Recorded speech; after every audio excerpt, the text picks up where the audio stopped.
Hello and welcome to Background Briefing, available 24/7 at backgroundbriefing.org. I'm Ian Masters, and today we'll examine a number of stories and issues in the news. We'll begin with today's 6-3 Supreme Court ruling upholding birthright citizenship under the 14th Amendment based on the 1898 landmark ruling in U.S. versus Wong Kim Ark, who was born in San Francisco, but upon returning from a trip to China was denied entry under the Chinese Exclusion Act. Joining us is Ngai, Professor of History and Lung Family Professor of Asian American Studies at Columbia University, a legal and political historian interested in questions of immigration, citizenship and nationalism. She's the author of Impossible Subjects, Illegal Aliens and the Making of Modern America, and her latest book is The Chinese Question, The Gold Rushes and Global Politics. Then we'll look into Trump's claim that there are no limits to his power, and he is more powerful than the mass murderers he admires: Hitler, Stalin, Mao, Genghis Khan, and Napoleon. Joining us is James Zirin, a former federal prosecutor in the Southern District of New York and the host of the critically acclaimed television talk show Conversations with Jim Zirin, which airs on PBS. He's the author of Supremely Partisan, How Raw Politics Tips the Scales in the United States Supreme Court, and Plaintiff-in-Chief, a portrait of Donald Trump in 3,500 lawsuits. He's a contributing editor at the Washington Monthly, where his latest article we will discuss is Trump Wants to Join the List of Bloodthirsty Dictators He Calls Great Men. Then finally we'll assess how Trump's malignant narcissism has been supercharged by becoming president for a second time without any adult supervision restraining him, to the point his megalomania knows no bounds. But as reality intrudes, will he become more dangerous as he becomes more delusional? Joining us is Dr. Henry Abraham, who has served as the unit chief of the Westborough State Hospital, director of psychiatric research at St. Elizabeth's Hospital in Boston, has also served as a consultant to the National Academy of Sciences and as advisor for several revisions of the Diagnostic Manual of the American Psychiatric Association.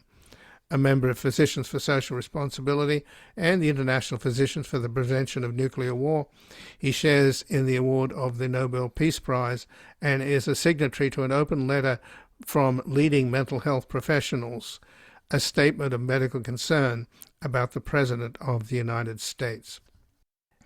And before we begin with Trump having bombed 7 countries and started a war against Iran, while at home his ICE thugs terrorize and break up families, murdering American citizens in the process, the need to rid the country of the deeply unpopular Trump kakistocracy and his clown car cabinet could not be more urgent. But these crooks and criminals would do anything to stay in power, as their billionaire buddies buy up the mainstream media and the mob boss intimidates Republican politicians. Only people power can beat money power, and we need all hands on deck as we continue to do our part, delivering a daily public service, providing the facts and evidence to inform the majority of what they are up against and how to win back our country, our decency, and the respect of the community of nations. You can help save America's 250-year-old democracy by making a tax-deductible donation at backgroundbriefing.org/donate or at publictruthmedia.org, and thank you. And joining us now is Ngai, Professor of History and the Lung Family Professor of Asian American Studies at Columbia University, and her latest book is The Chinese Question, The Gold Rushes and Global Politics. Welcome to Background Briefing, Ngai. Nice to be with you again, Ian.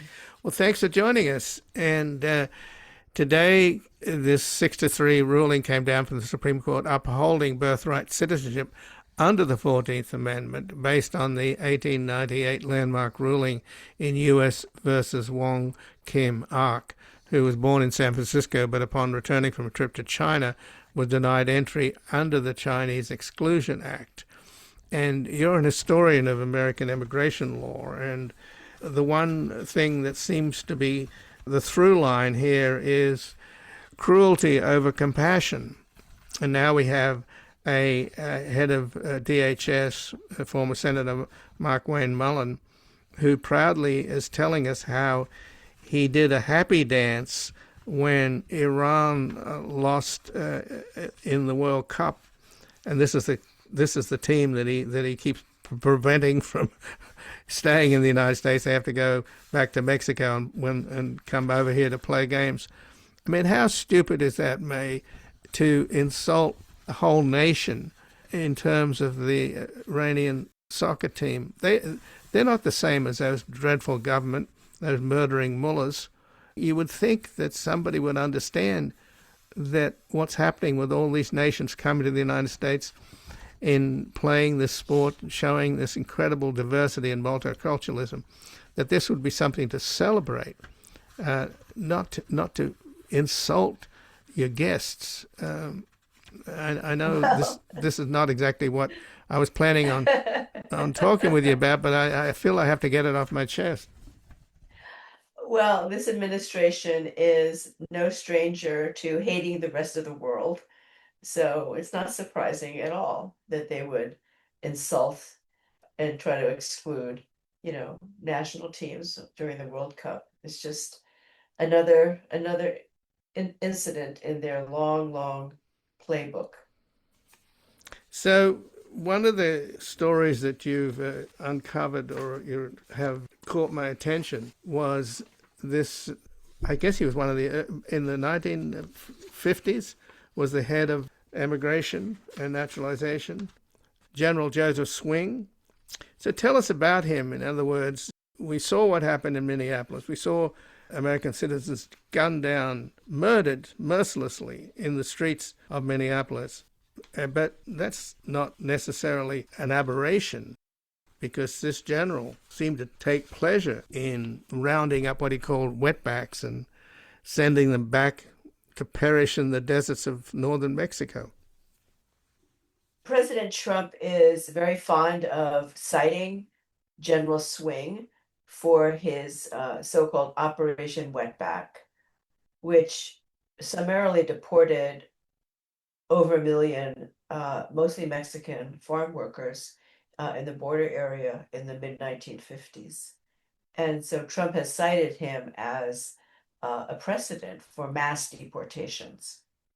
Now, what they never tell you is that was not, well, it was cruel, of course. It was cruel and heartless and done for political reasons, just like Trump's interests lie in the same. But what he doesn't tell you is that the campaign only lasted for about a year and they could not sustain it. And it was really a big publicity stunt. And after about a year, the number of removals went back down, and it kept going down because the deal that they made with the growers was that they would let so-called wetbacks or so-called illegal migrants come in, and they would legalize them to be legal farm workers. So that's the other thing that Trump has hidden up his sleeve, I think, is a kind of workaround. He'll deport as many people as he can, but then he'll make, deals with the agricultural industry, for example, to give temporary visas to farm workers. So this is all part of a complex song and dance that they're involved in. Well, he's making a deal with the Wisconsin dairy farmers, isn't he? Yeah. So, they talk about how they're going to remove or deport 10 million people, 13 million people. The most recent number they floated out was 160 million people, which is about half the population of the United States. So it's just pandering to the right wing and the white supremacist base that they have. They cannot deport that many people. They don't have the capacity to do that, but they can deport a lot of people and inflict cruelty and divide families, put people in detention centers or like concentration camps. So they can do a lot of harm, but at the same time, they don't want the economy to tank. And so they'll also make side deals to, bring in people or legalize people in certain industries so that work can continue. So what they do then is that they terrorize everybody. Even if they don't deport everybody, they will certainly terrorize everybody because, you could be next.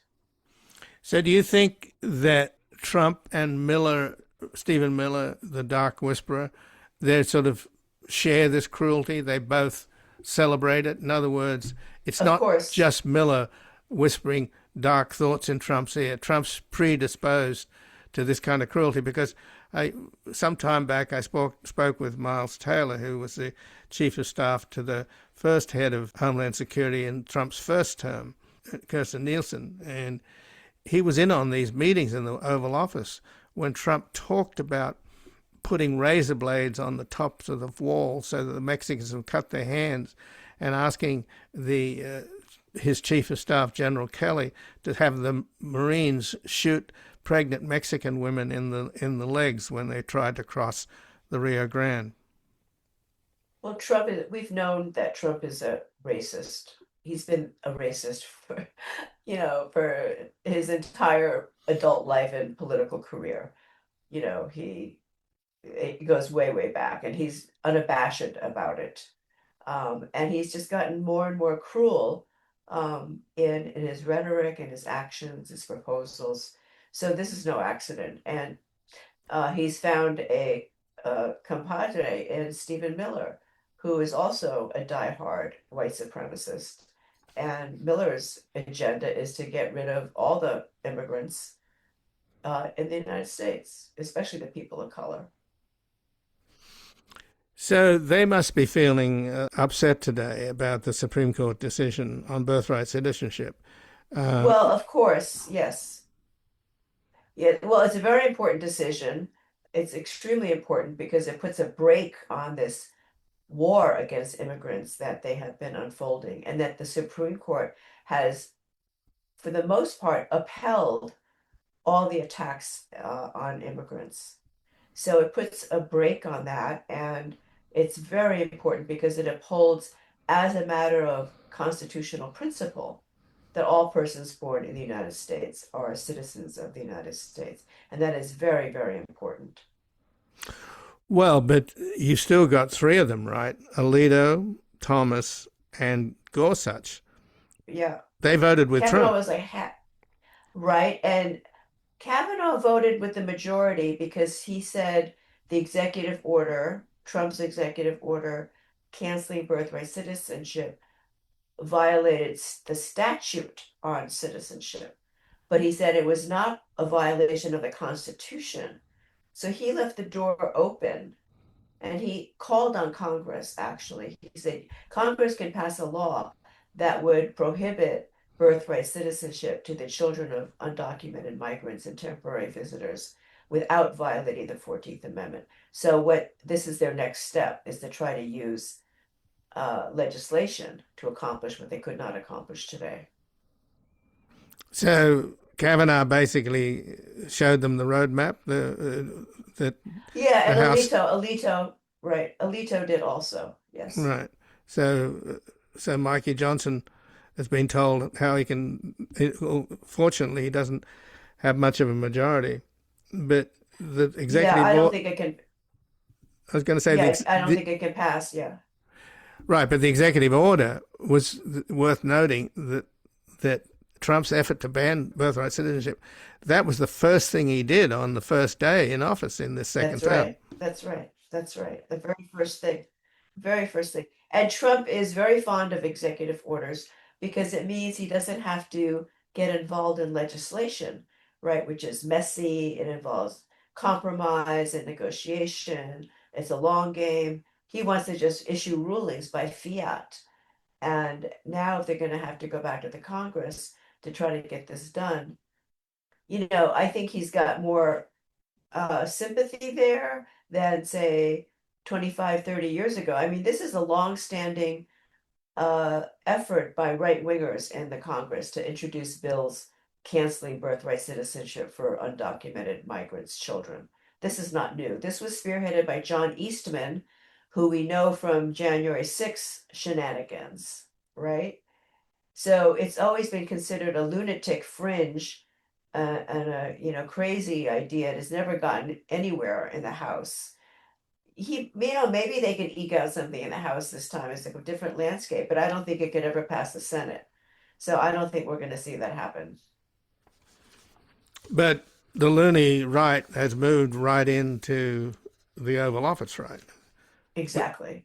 And and they have more supporters in Congress. The House will do, most of them will do what Trump wants.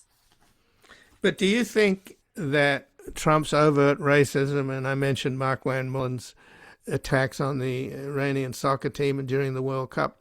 A lot of people are watching the World Cup, and it really is a celebration of diversity, and it's all about.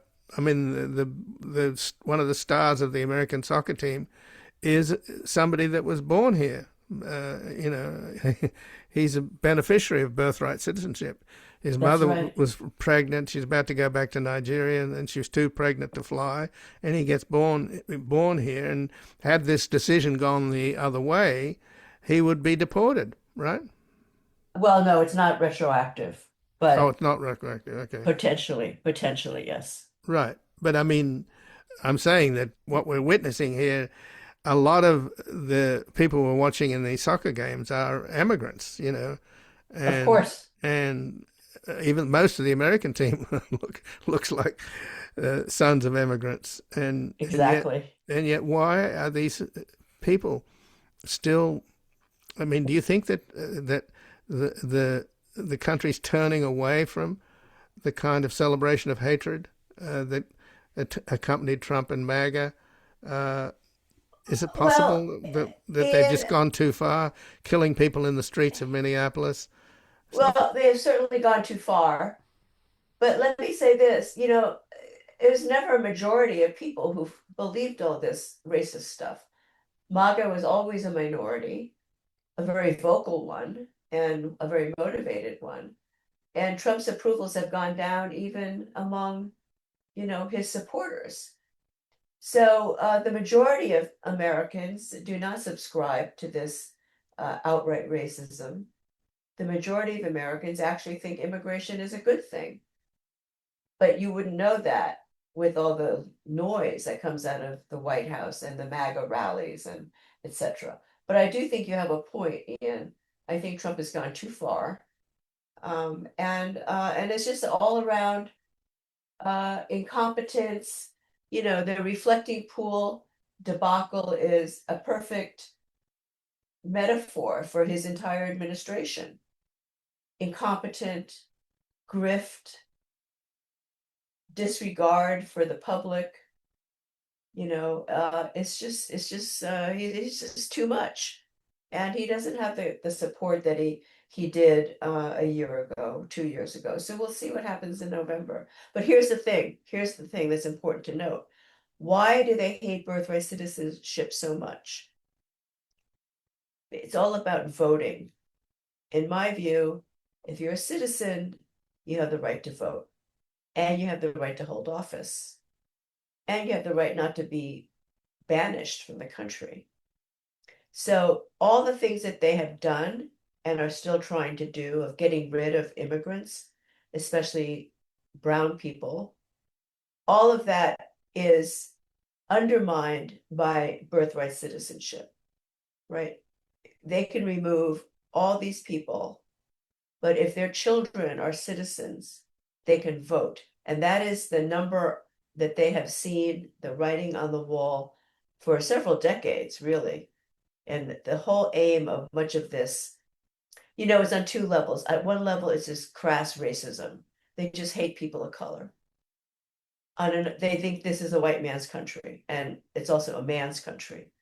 So that is their white supremacist, misogynist worldview. But at another level, it's very political.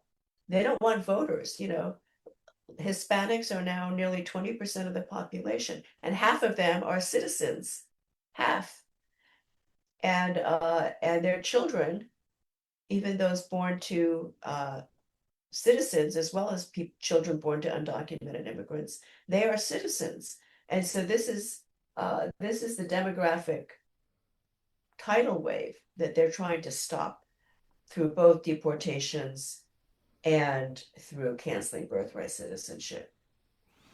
So just in closing, of course, the birthright citizenship case, at least the Supreme Court recognized the 14th Amendment and didn't do anything insane and radical, even though three of them wanted to go that way, and Kavanaugh's left the door open for another bite of the apple with the Congress. But still, we shouldn't forget the cruelty that happened just the other day in the Supreme Court's ruling stopping desperate people seeking asylum at the border, Yes, and also kicking out Syrian and Haitians who are here under protective status. that's right. That's right. So that war on immigrants continues. Well, Maynai, I thank you very much for joining us here today. Thank you for having me. And again, I've been speaking with Maynai, who's Professor of History and the Lung Family Professor of Asian American Studies at Columbia University, a legal and political historian interested in questions of immigration, citizenship, and nationalism.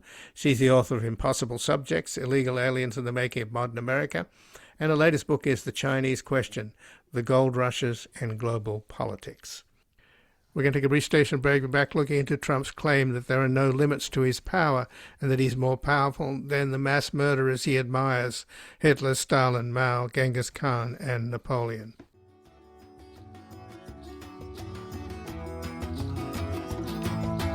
Living in a city where the dreams of men reach up to touch the sky and then tumble back down to earth again. Living in a city that never quits. Living in a city where the streets are paved with good intentions and a people's faith in the sacred promises that you made. Living in a city of immigrants, a city of stone. Welcome back. I'm Ian Masters, and this is Background Briefing, available 24/7 at backgroundbriefing.org. And joining us now, James Zirin, a former federal prosecutor in the Southern District of New York and the host of the critically acclaimed television talk show Conversations with Jim Zirin, which airs on PBS. He's the author of Supremely Partisan, How Raw Politics Tips the Scale in the United States Supreme Court, and Plaintiff-in-Chief, A Portrait of Donald Trump in 3,500 Lawsuits. And he's a contributing editor at the Washington Monthly. And his latest article at The Hill is Trump wants to join the list of bloodthirsty dictators he calls great men. Welcome to Background Briefing, Jim Zirin. Wonderful to be with you, Ian. Well, thanks for joining us, Jim. And as you point out in your article, Trump recently declared on Axios that there are no limits to his power except, as he said, my own personal morality. And of course, this is a man totally immoral, disreputable, indecent, and immoral. And that's a short list of his qualities. So why I'm struck by your article is that ever since I saw these two authors of this new book, Regime Change, and New York Times reporters, I couldn't believe what they said in their sit down with Trump.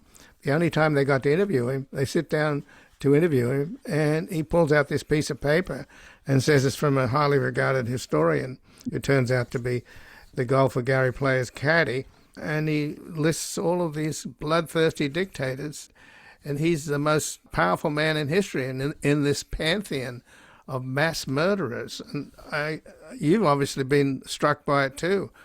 What does it say about the President of the United States?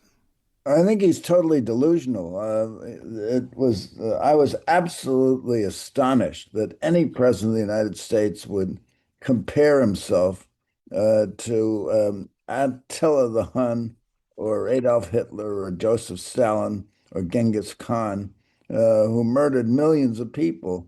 And that's exactly what he did.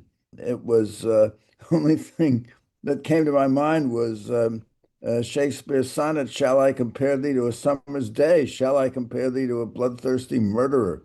And why he would say it, who knows? He said many delusional things in the past, but this one absolutely takes the cake. So So apparently his ex-wife Ivana said that he kept a copy of Hitler's Mein Kampf as his bedside reading. Said, what does this reveal about this guy? Doesn't it reveal that we always wonder about why he loves dictators like Putin, but there's no mystery now. If that's how he sees himself, and that's where he sees himself in the historical context. Well, he has a will to power. It's grown worse by his delusion that he won the war with Iran, which he in fact lost. The authors of the book said that he came back after making the peace with the Iranians, and he was worse than ever. And he was raving and ranting about his unlimited power. Now, of course, we know he doesn't have unlimited power under the Constitution. But the Supreme Court just today came down with a decision saying he has lots and lots of power. And it's astonishing how he's abusing it and how he's exercising it. And there are many notable examples. So you're referring to yesterday's ruling that came down where the executive branch or the president, in terms of the unitary executive theory now, can basically fire anybody, whether it's the head of the SEC or the Commodities Future Trading Commission or any government department. And they undid a 90-plus-year-old law that allows the Congress the prerogative of appointing heads of important government agencies who have oversight. So that was a gift from the Supreme Court, upon which, of course, they had already given him total immunity. So doesn't that mean that this guy who's out to make as much money out of his presidency as he can basically now fire the head of the SEC if he doesn't like him and put in a crony? Not that he's already put cronies in all these important positions. I mean, what are these justices on the Supreme Court thinking? Well, they're thinking that in their view of the Constitution, and this is the conservative majority, the president is granted an awful lot of power. But that power is subject to checks and balances. One example might be the Appropriations Clause. The Congress has the power of the purse, and only they can appropriate funds, which he is then supposed to disperse in accordance with the congressional mandate. Of course, he hasn't done that. There's the most recent article in the Atlantic shows he's taken money from the national parks and used it for the walkway near the White House, where he proclaims that he, in effect, is the greatest president, along with George Washington, the first president. And he trashes Obama, trashes Biden, and he calls Obama Barack Hussein Obama. He trashes Biden again as Sleepy Joe, all the old epithets that he's been hurling at them now for years. It's almost an obsession with him to rubbish his predecessors in the Democratic Party, and also to aggrandize himself. And that's the mentality you're dealing with. But why would the Supreme Court give this particular president even more power than he had? They gave him total immunity from anything he does while he's in office. And then on top of that, they... Not anything, but only official acts. Official acts, yes. But now he's got power to basically choose and fire at whim anybody that is in charge of any government agency or department. Well, this is a very dangerous ruling because it's not just the SEC. You have a lot of independent agencies that Congress created and intended to be independent of political considerations. And those agencies might deal with the environment, they may deal with health, they may deal with science, they may deal with other areas that involve a great deal of technical expertise. So the Supreme Court says he has the power to appoint the head of that agency, who could be a political crony and a very unwise choice, who has no expertise in the science. And then if he doesn't like what that person is doing, he could fire him. Or he could appoint someone who has expertise, and if he doesn't like what he's doing, he could fire him as well, for no reason, just for political reasons. Right, but we saw at the State of the Union where he shook hands with John Roberts and the other Supreme Court justices, and more or less said, you're doing a good job, but pat us on the back for basically serving his interests. Well, I'm not sure that he would be so affable today because of the Birthright citizenship case where they ruled against him and invalidated his executive order, and also the affirmance of the libel judgment against him by Eugene Carroll. So they're not in the tank totally for Trump. They just have a view of government that's strikes me as being quite odd in light of the way our constitutional system has developed. But it's as though they don't read the newspapers, they don't follow the news, they don't recognize how Trump is different from all American presidents. He doesn't believe in democracy. Surely they know he attempted a coup back on January the 6th of 2021, and that he's doing everything he can to stay in power. He's making tons of money and monetizing the presidency. I could go on. I mean, don't they know who this guy is? Or are they blind to who he is? Or are they in the, you say they're not in the tank, but you couldn't give power to a more dangerous, disreputable person. Well, it's very dangerous if scientific research is politicized, if NIH grants are politicized, and if they can be rescinded or withheld on political grounds. We're entering a very, very dangerous area where our hopes of conquering diseases such as cancer, heart disease, or Alzheimer's are being seriously impaired by the policies of the present administration. It's a very sad day for the people of the United States, where the government is serving them so badly. So is this then to we conclude that the Supreme Court makes decisions on the law and the future, and they don't take into account who happens to be the president that they're giving enormous powers to? Well, the Supreme Court is a political court, and it's based on their view of the law, and their interpretations of the law, as I said in my book, are supremely partisan. They come from sources that have nothing to do with the Constitution and have nothing to do with cases that have been recently decided. This case on firing an employee of an administrative agency is contrary to a judicial precedent that's 90 years old. But so there's no deference being paid to past decisions, just as there wasn't in Roe v. Wade. And instead, they're kind of making the law as they go along. Liberal justices have been criticized for judicial legislation and making their own law.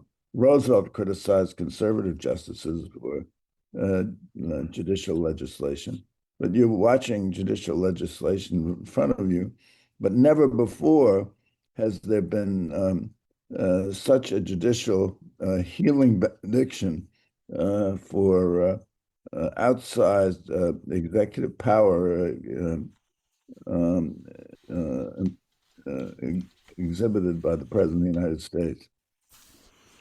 So here's a president who admires all of these great murders in history. And as you point out, Attila the Hun killed more than 160,000 people, Genghis Khan between 40 and 60 million people, Napoleon over 6 million, Joseph Stalin over 20 million, Mao about 30 million, Hitler 17 million, including 6 million Jews murdered in the death camps. This is who Trump admires, and he feels he's even more powerful than them. So he's got the nuclear codes. He could kill more people than all of those despots in history combined. Well, that's probably right, except look what he did in Iran, where he had a chance to use the amazing military power of the United States, superior to that of anyone in the world. And he decided not to do so because of political pressure. And he probably, in balance, never should have done it to begin with. But once he did it, the way he waged the war was inconsistent and untenable, and defeat was almost a certainty. And we wind up with a Strait of Hormuz controlled by the Iranians, who are going to get a lot of money out of this, are going to be able to charge tolls and fees, which they never charged before, and are going to be allowed to develop their nuclear program, which we perhaps damaged, but certainly didn't destroy. So, and meanwhile, of course, he's building all of these monuments to himself. Do you think he understands what a disaster this fair that he's put on the mall, and that I'm assuming that the 4th of July, the 250th birthday of this country coming up on Saturday, will be just as much of a debacle as his fair that he's putting on the mall, and his reflecting pool with the green water. And at the same time, he wants to put his face on everything. He wants to put his face on the $250 bill, build the Arc de Triomphe. He spends all his time talking about his ballroom. He's already apparently tearing up the White House lawns. We don't know what he plans there. So this is a president running amok with monuments to himself. At the same time, he's becoming more and more of a joke. Do you think reality is going to intrude? Do you think he recognizes that everything he touches is not gold? Well, no, because that's not the nature of the beast. And remember, he has tremendous support among the MAGAs. Senators like Tommy Tuberville say, well, we have to trust in Donald Trump. They view him as having powers that are quite outlandish and outsized and quite extraordinary. But it's just amazing that a president who should, if he wants to be an egomaniac, in the past he's likened himself to Jesus Christ. He's said he's a king. When King Charles came over, he published an image on the Truth Social of the two of them, and the caption was "Two Kings," and then there was an emoji of a crown. So he's just totally delusional.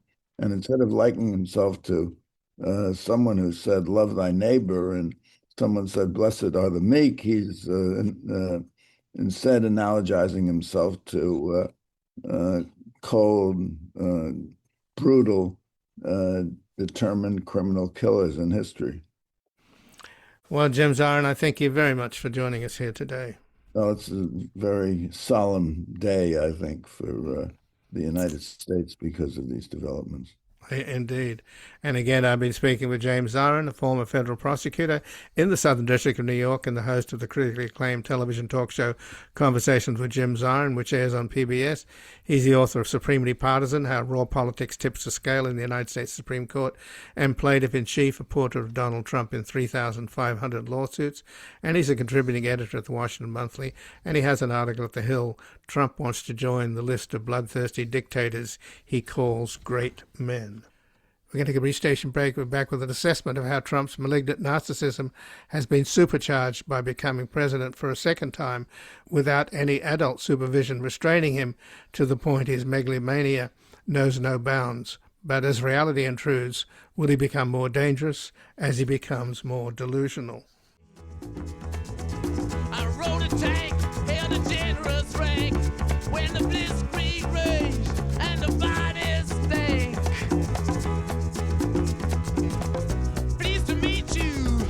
Hope you guess my name. Oh yeah, I was puzzling you with the nature of my game. Oh yeah, I watch with glee. Welcome back. I'm Ian Masters, and this is Background Briefing, available 24/7 at backgroundbriefing.org. And joining us now, Dr. Henry Abraham, who has served as the Unit Chief of the Westboro State Hospital, Director of Psychiatric Research at the St. Elizabeth's Hospital in Boston, who's also served as a consultant to the National Academy of Sciences and an advisor for several revisions of the Diagnostic Manual of the American Psychiatric Association. He's a member of Physicians for Social Responsibility and the International Physicians for the Prevention of Nuclear War, and he shared in the award of the Nobel Prize and is a signatory of an open letter from leading mental health professionals, a statement of medical concern about the President of the United States. Welcome to Background Briefing, Dr. Henry Abraham. Thank you, Ian. So in the preceding segment, Henry, we talked about Trump's recent claim that there are no limits to his power and that he's more powerful than the mass murderers he admires, Hitler, Stalin, Mao, Genghis Khan, and Napoleon. He told that to the authors of this new book, Regime Change. That in itself is incredibly frightening, that a president of the United States would basically want to join the list of bloodthirsty dictators, mass murderers he calls great men. It does take your breath away. So a while back, I was speaking with Dr. Bandy Lee, a colleague of yours, and she deals with extreme malignant narcissists and sociopaths in mental hospitals. And she said that the worst thing you can do to an extreme narcissist and megalomaniac is to give them power. And that the American people gave this man power, not just once, but twice. Well, I don't know if it's the worst thing, but it's certainly not good.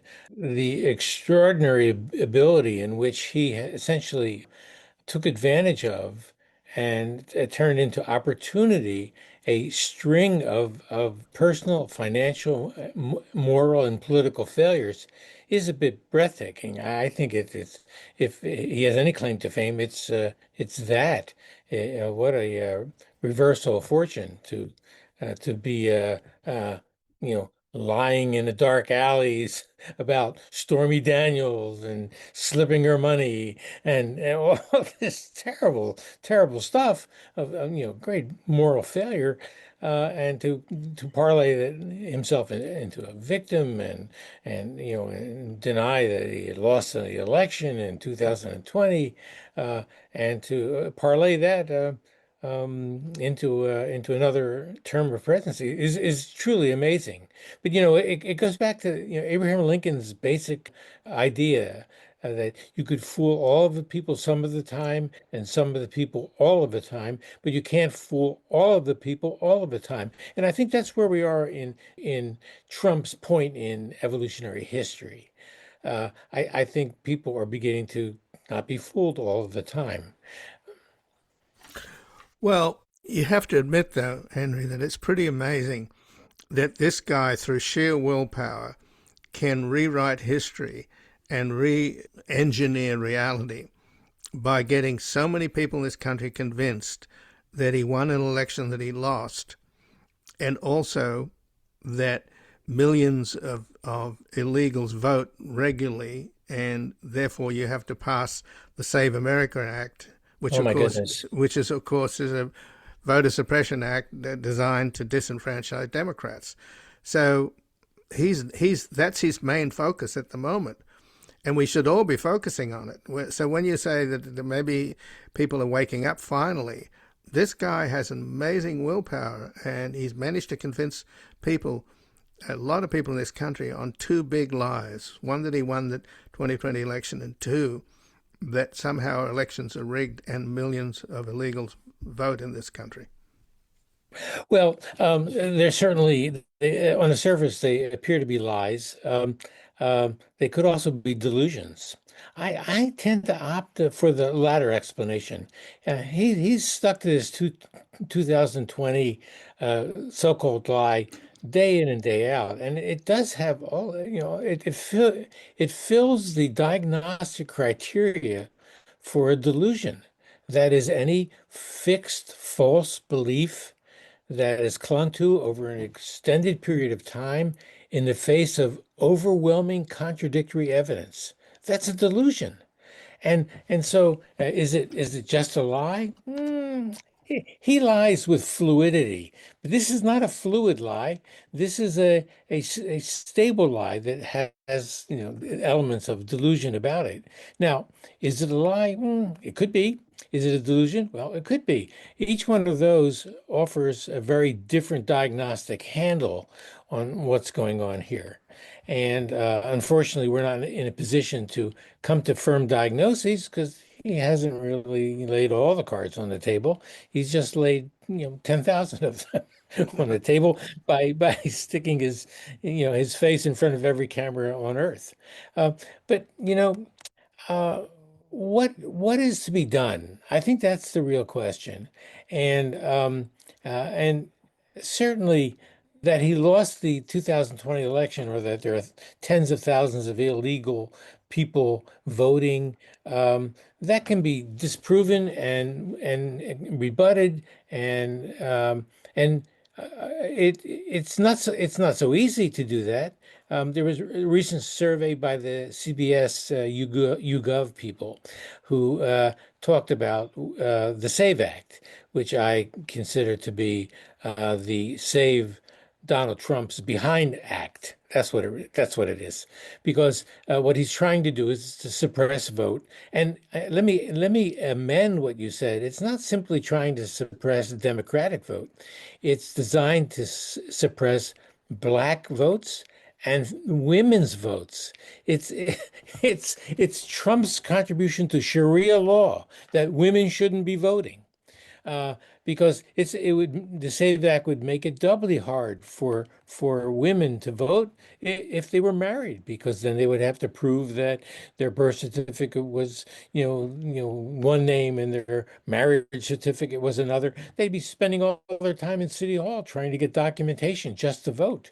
It's obviously crazy, but it's more than crazy. It's evil, because it essentially is striking at the heart of democracy through some bureaucratic manipulation. And and there are people in the House who are breathing new life into the SAVE Act as we speak. Representative Luna from Florida is trying to squeeze the SAVE Act and into the Defense Act. We need defense. We need to have a bill put through, and she's trying to make it part of the defense appropriation. Well, this is really evil stuff, and people need to know about it, and they need to write to the congressman of their zip code, their own congressman, and say this is wrong. The SAVE Act is a fraud. It shouldn't be voted for. So, in terms of Trump, though, since he's a reality TV guy and reality is obviously intruding on him. I mean, the reality, for example, is that he lost the war in Iran that he claims he won on any number of occasions. He keeps claiming he's winning when he clearly hasn't. So the question then is, as reality intrudes, will Trump become more dangerous as he becomes more delusional? That's certainly my worry, and in the media world, that's known as a softball. That's pretty easy to hit. Yes, he will become more dangerous because every day there will be yet another news report that the United States, under the leadership of Donald Trump and Pete Hegseth, have lost a war. Have lost a war. Can you imagine the strongest nation on earth militarily just losing a war? Wow, that is breathtaking. And there is one thing that comes to my mind when we're talking about narcissism that's especially dangerous. Dr. Lee says giving the narcissist power is dangerous. Well, I certainly would agree with that. But you don't have to give the narcissist power to make him dangerous. All you have to do is hurt his feelings. All you have to do is make him feel small. All you have to do is insult him. Here's a quick question. Which specialty in medicine is more likely than not to be murdered by their patients? And the answer, interestingly, is plastic surgeons. The patient comes back and says, "Doctor, I look the same or worse than I did before I came to you." And the doctor says, narcissistically, "Well, you can't make a silk purse out of a sow's ear." Well, say say that to a narcissist who's going through plastic surgery, and she reaches into her purse, takes out a gun and says, "Doctor, here's your payment." That kind of pathological behavior is common in people who suffer from narcissism. So let's translate that into what narcissists like Donald Trump will do.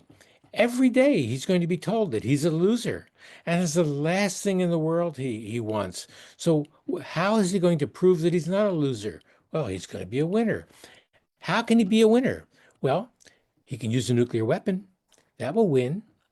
Well, that's not just an idle fantasy of mine. That's the thought of a lot of people around the world, and certainly my group of mental health experts who wrote Congress and said that very thing.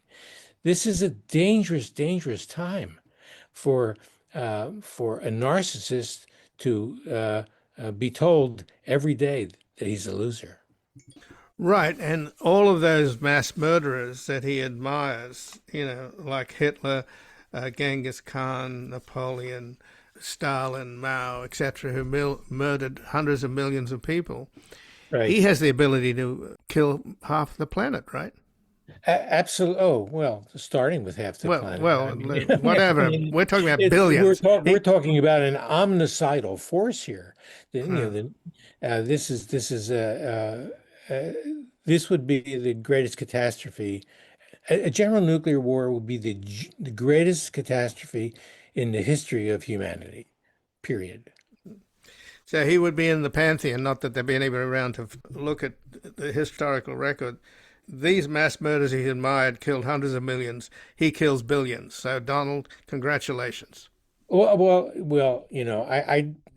I don't think he plans things out that way. I think an impulsive narcissist like President Trump really goes moment to moment. And he doesn't say, "Well, I'll kill a billion people. That'll put me at the top of the heap." No, I don't think it works out that way. I think he says, "They hurt my feelings. I'm really mad at them. I'm going to teach them a lesson." And it's a much more primitive thing. When his degree of narcissism is so deep that he couldn't formulate the list of dictators and murderers that you described. It was handed to him, and he read the list and he said, "Yeah, that's it. I'm in the same league as Hitler and Mao and and Mussolini, but I'm better than those guys, right? I'm better because I have a plane. They couldn't get around. I have a plane." That's what he says in the Swan book. So he's operating at an even lower level than identifying with the villains of history. When someone says, "Hey, you could be like the villain of history. You could be like Adolf Hitler," he says, "Yeah, that's the ticket. I didn't think of that one." Well, what I find so infuriating and so disappointing, Henry, is that he likes to be in front of the cameras and talk to the press, but They don't lay a glove on him. They don't prick this bubble of delusion. And he just gets away with saying outrageous stuff and just... Oh, you can't. The first thing you should know, Ian, about working with someone with delusions is that don't try to talk them out of it. That's not, the treatment. The treatment is medication. And I think there is an organic brain disorder that we're dealing with here. Is it incipient dementia? Is it long-standing psychosis? Is it some infectious disease like a tertiary syphilis of the brain? I mean, I don't say that lightly. This is a man who has a complex medical history. He's recently been reviewed by 22 physicians. I hope some of them were infectious disease experts. Uh, we just don't know what's going on with this guy, but we do know that he's derailed and dangerous. So, would it help if one of these reporters in these just softball interviews where he's lying through his teeth and spewing these delusions? I mean, he was confronted on Meet the Press a few weeks ago, Yeah, yeah. where she basically said, no, that's not true. And then he had a hissy fit, stood up, took off his mic, and walked out. Right, So, right. so He couldn't handle that, and I don't think it changed his mind. He didn't say, "Oh, she's right. I think I've been deluded all this time." No, no, no, no, no. That's not going to happen. What's going to happen is that the media and the public, and ultimately even the Republican Party will say, "This is crazy stuff. He's leading us down a path of destruction. We need to do something different." And that's coming. I think the ice flow is breaking up. And but Henry, so I'm why optimistic. does the Supreme Court give him more power? Don't they recognize who this man is? They just gave him more power along with immunity. That's a whole other story. And I think to a certain extent, he has a claque of conservative ideologues. Certainly Clarence Thomas and Samuel Alito. These are the kingpins of the right. I mean, Alito was flying essentially anti-patriotic flags in front of his house until he was called on it. This is a member of the Supreme Court. So these are human beings. They have their flaws. Some of them have really deep flaws, and they are not helping the country. Certainly, John Roberts has not helped the country. I think the history of the Roberts Court, when it's finally written, will be one of our more shameful periods of time. Um, okay, that's what we have. But that's not all we have. And so we have, a country of 330 million people, and increasing numbers. They are saying, no, this is wrong. This has to stop. I must say that when I saw that picture at the opening of Obama's center in Chicago, where you had all of the former living presidents standing in a Right, row, and I thought to right. myself, well, that's what normal looks like. And I'm just wondering whether a lot of people in this country feel the same way, that they're just exhausted by this. Uh, Absolutely. Absolutely. I think the most interesting moment in the next few months will be the midterm elections. And now Trump is does not believe in the rule of law, and so we can expect him to do illegal things. But we can also expect, I hope, the American people to stand up and say, we want to vote. We want to vote in privacy. We want to vote without intimidation. We want to vote our hearts and minds. And I believe at this moment that we are brave enough to do that. well, from your lips to God's ears, Henry. It's okay in my book. Okay. I thank you for joining us. My pleasure. And again, I've been speaking with Dr. Henry Abraham, who has served as the unit chief of the Westboro State Hospital, director of psychiatric research at the St. Elizabeth's Hospital in Boston, has also served as a consultant to the National Academy of Sciences and an advisor for several revisions of the Diagnostic Manual of the American Psychiatric Association, a member of Physicians for Social Responsibility and the International Physicians for the Prevention of Nuclear War. He shared in the award of the Nobel Peace Prize and is a signatory of an open letter from leading mental health professionals, a statement of medical concern about the President of the United States. And this has been Background Briefing. I'm Ian Masters, and I'd like to thank producers Graham Fitzgibbon and Asher Price. And if you've missed any of today's program and would like to explore our vast archives, you can visit us at backgroundbriefing.org, where we'll include extended interviews searchable by topic and have made it easy for you to sign up for the daily email updates that provide links to resources, articles and books discussed on the program. Also, you can find links there to subscribe wherever you get your podcasts, and we highly encourage your ratings and reviews on these platforms. And you can find us on Twitter, Blue Sky, and Facebook at Ian Masters Media, and our new social media managers, Evan and Luke Susswood, are also posting highlights from the show on YouTube, TikTok, and Instagram at Ian Masters Media. So please do help us reach more listeners by sharing this program with friends, family, and colleagues. And to help us sustain this program into the future and assure it remains free to all, please take a moment to support us by going to backgroundbriefing.org/donate, where your tax-deductible donations, large and small, keep us broadcasting.